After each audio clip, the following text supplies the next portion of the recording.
What's up, guys? Coming to you on tape delay from my Paris hotel room here at Euro 2016.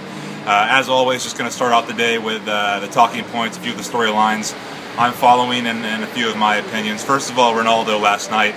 What a disgrace after that, after the Iceland game. Of course, Iceland scores in the second half to get a 1-1 draw in that game. It surprised everybody. Yeah, Iceland competed well in qualifying, of course, knocking out the Netherlands and really doing well the last 3, 4, 5 years in UEFA. But still a surprise coming from behind to get a point off Portugal. But really, the storyline after that one, the talking point was Cristiano Ronaldo, the best player in the world, also probably the biggest crybaby in the game, refusing to shake hands with Iceland's players, saying that their mentality was all wrong throughout the match and that they wanted to defend, and that their post-game celebrations were too much and they had acted like they had just won the competition or a World Cup or whatnot. Not all that surprising, unfortunately. We've seen this from Ronaldo a lot. He has a reputation of crying to officials and whining when he doesn't get his way, but this was a bit much. It was the first game of this tournament for Iceland, their first ever win at this tournament. So they were right to celebrate that, and kind of speaks to why, in my opinion, Ronaldo, while he's the greatest player of a generation, will always kind of have this hanging over his head, where he never really acts appropriately, always seems to be only about himself.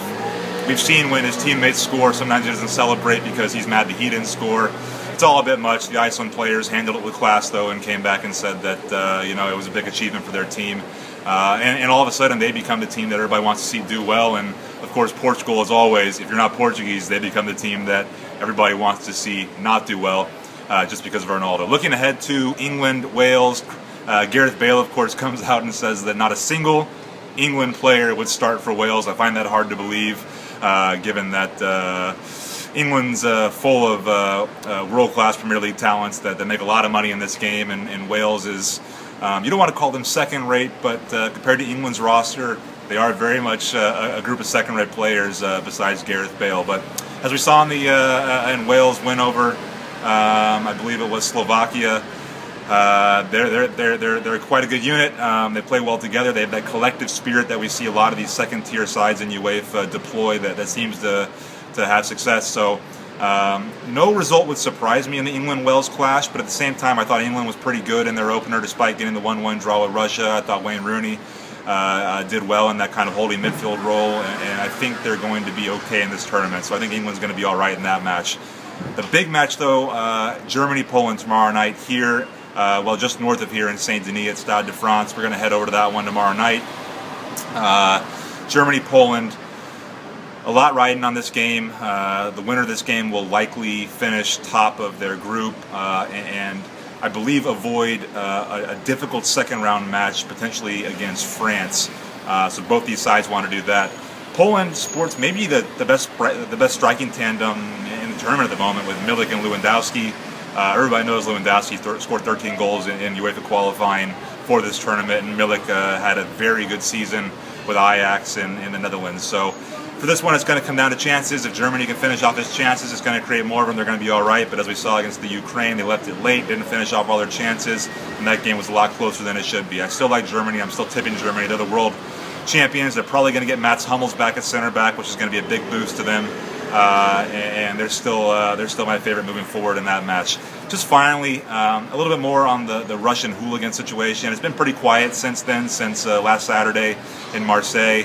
UEFA, of course, yesterday coming and handing down the suspended disqualification, which is a weird thing to say. Just give them a final warning and then say they're disqualified. I don't know what the suspended business is, but anyway, I think they kind of made a mistake. I think that you have to be more proactive in these situations. I think the way the Russian fans acted in Marseille against England was dangerous. It put lives at risk, and I think when that happens, UEFA has every right to come in and ban Russian fans from attending games for the rest of this tournament. How do you do that?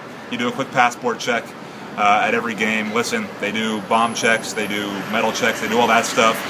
Half people get out their passport and say, sorry, if you're Russian, you can't attend these matches because of the precedent set by the hooligans and a large number of your supporters. So this isn't a time to be politically correct. It's a time for UEFA to think about the safety of fans moving forward in this tournament.